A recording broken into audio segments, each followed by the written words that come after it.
I've got an unripe Hurtberry. Now, these are supposed to be pretty killer, so I haven't gone too close to the pod, and also it's not very ripe, so it may not have that much heat.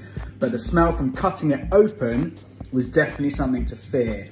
I know from handling reapers, things like that, that you can open the box and they really, really smell, and you'll instantly know that you're in a bit of trouble. Well, this, wow, closer to the placenta and where the seeds are, that has got a really, really, really pungent smell. So I'm a little bit worried about how this one's gonna go, but I've taken a bit about halfway down. Let's try it. Oh wow, flavour on that is intense. Woo! Now, compare this to, what did I have yesterday? The Orion. This is on another level. Yeah, the heat has already just kind of sucked straight out, covered the entire mouth.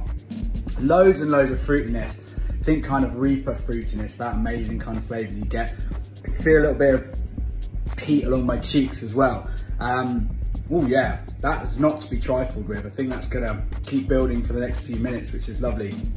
So yeah, that's the one to go for. Hurtberries. That's not even ripe.